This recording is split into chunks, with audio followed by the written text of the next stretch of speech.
అయితే దయ్యాలని వచ్చినప్పుడు గజ్జలతో పాటు తెల్ల చీర గూడా బాగా గుర్తొస్తది. తెలుగు సినిమాలు ఎలివేట్ చేస్తున్నందుకా లేకపోతే ఏమో బట్ తెల్ల చీర అనే ఒకటి దయ్యం అంటే తెల్ల చీర ఫిగర్ గుర్తొస్తది. ఎందుకిట్లా తెల్ల చీరకి అంటే దయ్యంకి తెల్ల చీర సంబంధం? కాన్సెప్ట్‌ను ఆ మధ్యలో మన ఆయన డాన్సర్ ఒకాయన 'కాంచన' సినిమా తీసిండు. హ్మ్. ఆ 'కాంచన' సినిమాలో కొద్దిగా మగవాడిని దెయ్యంగా చూయించేటువంటి ప్రయత్నం అవును. కూడా జరిగింది. తర్వాత చాలా సినిమాలలో గూడా మగవాళ్ళని కూడా దెయ్యాలుగా చూపించడానికి ప్రయత్నం చేసిర్రు. కానీ ప్రధానంగా దెయ్యము అనే కాన్సెప్ట్ వచ్చినప్పుడు మాత్రం మీరన్నట్టు తెల్ల చీరనే ఉంటది. ఈ తెల్ల చీర అనే కాన్సెప్ట్‌ను ఆహ్, చాలా రకాలుగా విభజిస్తారు. చాలా రకాలుగా చెప్పడానికి ప్రయత్నం చేశారు గానీ నిజానికి నేను కొన్ని వందల మందిని నాకన్నా ముందు ఈ సంఘాలలో పనిచేసినటువంటి వాళ్ళు, లేదంటే నాస్తికత్వం అని, మానవవాదం అని చెప్పేసి, ఎథిజము ఇంకేదో వాళ్ళు ఎన్ని రకాల ఆహ్, వాదాలు ఉన్నాయో అన్ని రకాల వాదాల వాళ్ళతోని మాట్లాడినప్పుడు, వాళ్ళతో చర్చించినప్పుడు చాలా సింపుల్‌గా ఒక విషయం నాకు తెలిసింది ఏంది అనంటే, దెయ్యం తెల్ల చీర కట్టుకుంటది.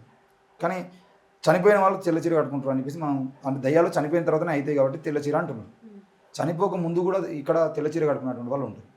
దయ్యము హీనంగా ఉంటది. అంటే చూడడానికి బాగుండదు అనేటువంటి కాన్సెప్ట్ ఒకటి ఉంటది. ఈ బాగుండడానికి కాన్సెప్టు ఈ దయ్యం తెల్ల చీర కట్టుకునేటువంటి కాన్సెప్ట్‌ని బాగా పరిశీలించేదంటే నేను ఒక కన్క్లూజన్‌కి ఏమొచ్చినానంటే భర్త చనిపోయినటువంటి స్త్రీలు తెల్ల చీర కట్టుకుంటారు. వాళ్ళు విధవరాలు కాబట్టి. ఈ తెల్ల చీర కట్టుకున్నటువంటి వాళ్ళు ఎవరైతే ఉంటారో వాళ్ళే దయ్యాలుగా ఈ సమాజంలో చెప్పబడ్డరు. ఎట్లా? ఈ ఇప్పుడు ఎట్లా అంటే దయ్యాలు రాత్రిపూటనే తిరుగుతా ఉంటాయి. రాత్రిపూట తిరుగుతున్నటువంటి క్రమంలో దయ్యాలు అనేటువంటి కాన్సెప్ట్‌ను మనం చూస్తున్నాం. డే టైమ్‌లో ఈ దయ్యాలు ఎక్కడుంటాయి ఇప్పటివరకు ఎవరు కనిపెట్టలేదు కూడా. హ్మ్. సో నేనేమంటున్నా అంటే తెల్ల చీర కట్టుకునేది ఎవరు అనంటే గ్రామాల్లో విధవరాలు మాత్రమే దయ్యాలు తెల్ల చీర కట్టుకుంటారు. ఈ విధవరాలు ఎవరైతే ఉంటారో వాళ్ళు ఎవరైతే ఈ శూద్ర వర్గాలకు సంబంధించినటువంటి అంటే ఎస్సీ, ఎస్టీలు అందులో ఉండరు. ఎస్టీలు మొత్తం ఊర్లకే దూరంగా ఉంటారు. వాళ్ళు అడవిలో ఉంటారు. వాళ్ళు ట్రైబ్స్ కాబట్టి. ఎస్సీలు అయితే మొత్తానికి అంటరాని వాడల్లో ఉంటారు. వాళ్ళను మనం మన వాడల్లోకి రానియం కాబట్టి శూద్ర మహిళల్లో ఎవరైతే ముఖ్యంగా ఇప్పుడు బీసీలుగా చెప్పబడుతున్నటువంటి శూద్రులు ఎవరైతే ఉంటారో ఈ మహిళల్లో ఎవరైతే భర్త చనిపోయిన వాళ్ళు ఉంటారో ఈ భర్త చనిపోయిన వాళ్ళు కూడా ఎవరు ఉంటారు అని అంటే అంతకుముందు బాల్య వివాహాలు జరిగేవి. 35 నుండి 40, 50 సంవత్సరాల వయసు ఉన్న వాడికి 10 నుండి 15 సంవత్సరాల వయసు ఉన్నటువంటి అమ్మాయినిచ్చి బాలికనిచ్చి పెళ్లి చేసేవారు లిటరల్‌గా. మనం అవి ఎట్లా పోక్సో కేసులు అవన్నీ.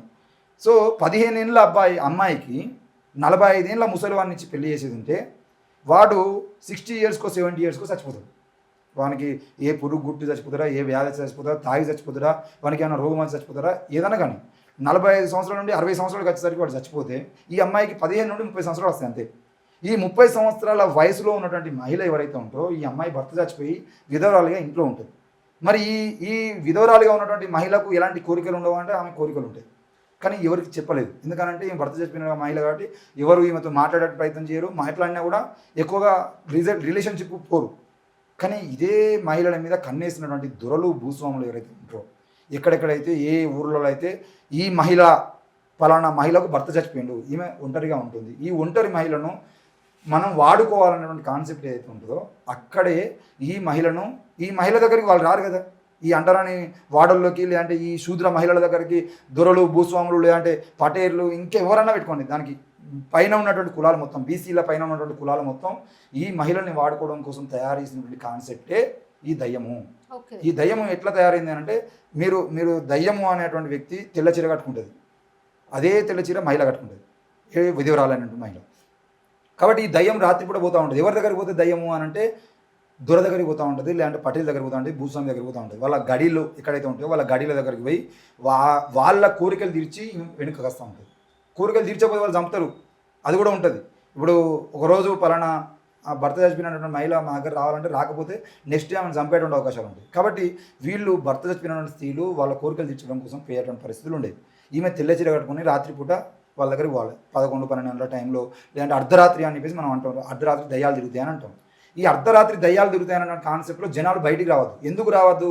ఈ రాత్రి పూట నడుచుకుంటూ ఆ దురగడిలోకి వెళ్ళేటువంటి వ్యక్తి కానీ లేదంటే ఇంకా కొన్ని ప్లేసులు ఉంటాయి. ఆ ప్లేసుల గురించి మనం చెప్తే మళ్ళీ మనోభావాలు దెబ్బతింటాయి. మళ్ళీ అందులోకి ధర్మము లేదంటే దేవుడు అనేటువంటి కాన్సెప్ట్ వస్తాయి. కాబట్టి దాని పక్క పెట్టి కేవలం గడిల వరకే చెప్తున్నాను.